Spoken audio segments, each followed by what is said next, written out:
राधानगरीत पोलिसांचा दुहेरी स्ट्राईक, एकाच दिवशी गांजा आणि गुटखा तस्करांवर कारवाई।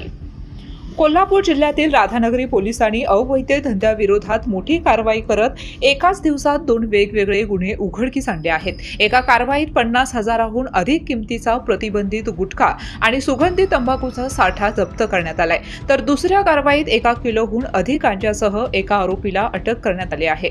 या दोन्ही कारवायांमुळे राधानगरी परिसरातील अवैध व्यवसाय करणाऱ्यांचे धाबे दणाणले आहेत। राधानगरी पोलिसांना मिळालेल्या गुप्त माहितीच्या आधारे 24 जून रोजी सकाळी तिरंगा पान शॉप, राशिवडे बुद्रुक येथे अन्न सुरक्षा विभागाच्या अधिकाऱ्यांसह संयुक्त कारवाई करण्यात आली। या कारवाईत प्रकाश नरहरी कोंगाणे यांच्या ताब्यातून विक्रीसाठी साठवून ठेवलेला प्रतिबंधित गुटखा आणि सुगंधी तंबाखूचा साठा जप्त करण्यात आला। या कारवाईत एकूण 55,020 रुपयांचा मुद्देमाल जप्त करण्यात आला।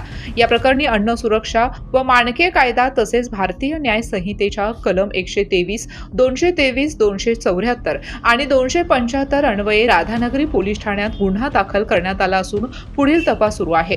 याच दिवशी रात्री राधानगरी पोलिसांनी आणखी एक धडक कारवाई करत सरवडे येथील अक्षय अशोक सुतार, वय वर्ष 31 याला गांजासह रंगेहात ताब्यात घेतलं।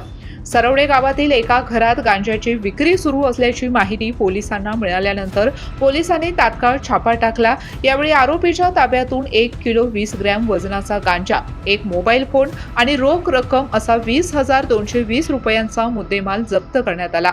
या प्रकरणी आरोपी विरुद्ध अंमली पदार्थ आणि मनोव्यापारावर परिणाम करणारे पदार्थ अधिनियम 1985च्या कलम 8 क आणि 20 ब अन्वये गुन्हा दाखल करण्यात आला असून पुढील तपास राधानगरी पोलीस करत आहेत।